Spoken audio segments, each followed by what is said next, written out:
లాభాల్లో లేరు. ఎవరు లాభాలు ఉన్నారు? వైసీపీ గంజాయి పండించే వైసీపీ నాయకులు లాభాల్లో ఉన్నారు. ఈ రోజున గంజాయి ధాన్యంకి గిట్టుబాటు ధర లేదు, కానీ గంజాయికి గిట్టుబాటు ధర ఒక 25 గింతలు 20 ఎంతంటే 25,000 కోట్ల టన్నులు ఈ రోజున మనకి అమ్మే పరిస్థితికి వచ్చింది. లా అండ్ ఆర్డర్, ఒక సినిమా టికెట్లు అమ్మడానికి అన్ని వ్యవస్థలు కలిసి వస్తాయి, రెవెన్యూ వ్యవస్థ కలిసి వస్తాయి, సివిల్స్ అన్ని వ్యవస్థలు కలిసి వస్తాయి. కానీ మీ కష్టాలు తీర్చడానికి రైతు భరోసా కేంద్రాల దగ్గర బస్తా, ఒక చిన్న గోతాం బస్తా ఇప్పించడానికి ఏ వ్యవస్థలు కలిసి రావు. ఈ వ్యవస్థల్ని పని చేయించాలంటే జనసేన, టీడీపీ, భారతీయ జనతా పార్టీ కూటమి ప్రభుత్వం రావాలి. దానికి అదొక్కటే పరిష్కారం. ఈ 5 సంవత్సరాల్లో ఒక్కసారి కూడా రైతులకి మద్దతు ధర ఇవ్వలేదు జగన్. ఈ నియోజకవర్గంలో రైతు భరోసా ఎందుకు రాలేదని అడిగే పరిస్థితి ఉందా? మీరు ఒకసారి ఆలోచించండి. కౌలు రైతులకి కార్డులు ఎందుకు ఇవ్వలేదు? 3,000 మంది పైగా కౌలు రైతులు చనిపోయారు. జనసేన గుర్తించే వరకు అది బయటికి కూడా రాలేదు. వ్యవసాయంలో రాయితీలు మొత్తం తీసేసిన ప్రభుత్వం ఇది.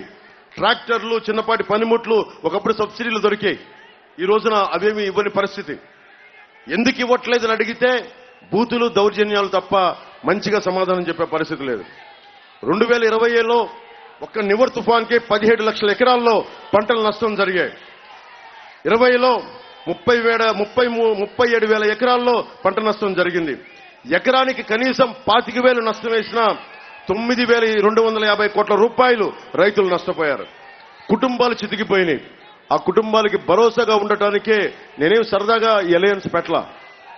అందరం కలిసి వస్తేనే తప్ప ఒక దేహానికి ఒక రక్తనాళం సరిపోదు, ఒక దేశానికి ఒక నది సరిపోదు, ఒక రాష్ట్రానికి ఒక నీటిపారుదల ప్రాజెక్టు సరిపోదు.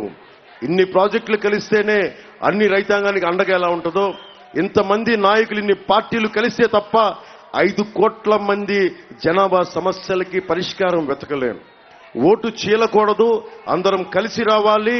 మనకి వైసీపీ అవినీతి కోటల్ని బద్దలు కొట్టాలి, కూటమి ప్రభుత్వాన్ని స్థాపించాలి, మీ భవిష్యత్తుకు బంగారు బాట వెయ్యాలి అన్నది ఏకైక లక్ష్యం.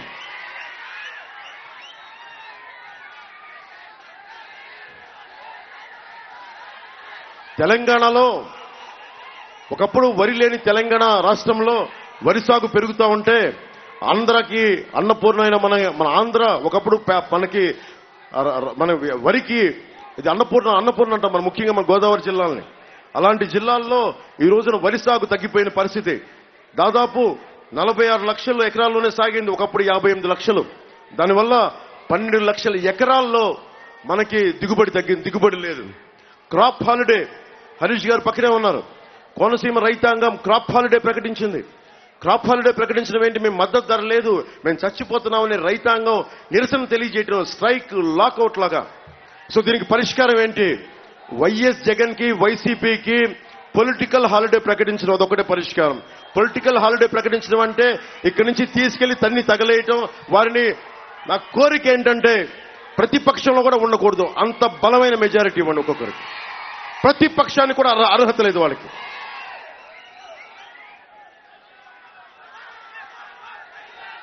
మన కపిలేశ్వరం, కోరుమిల్లి, తాతపూడి, కేదార్లంక ఇసుక రీచ్లు, ఈ 4 రీచ్ల నుండి నెలకి ఇక్కడ యువతకి మీకు ఫీజు రీఎంబర్స్మెంట్లు రాలా, రైతుకి గిట్టుబాటు ధర రాలా, బీసీలకి 30 పథకాలు తీసేశారు, ఎస్సీ విద్యార్థులకు సంబంధించి 27 పథకాలు తీసేశారు. మనకి సరిగ్గా ఇందాక చెప్తున్నారు, విద్యా దీవెన సరిగ్గా అందించలేదు. కానీ మన 5 రీచ్ల నుంచి కపిలేశ్వరం, కోరుమిల్లి, తాతపూడి, కేదార్లంక ఈ 4 రీచ్ల నుంచి జగన్కి 10 కోట్ల రూపాయలు ప్రతి నెల వెళ్ళిపోయింది. మీకేమో ఖర్చు పెట్టాక డబ్బులు లేవు, జగన్కేమో నెలకి 10 కోట్లు మన 4 రీచ్ల నుంచే. మళ్ళీ అదే డబ్బుతో మీ ఓట్లు కొంటా ఉన్నారు. నిన్న విడుదల చేసిన దాంట్లో నేను పోరాటం మొదలుపెట్టిందే భవన నిర్మాణ కార్మికులు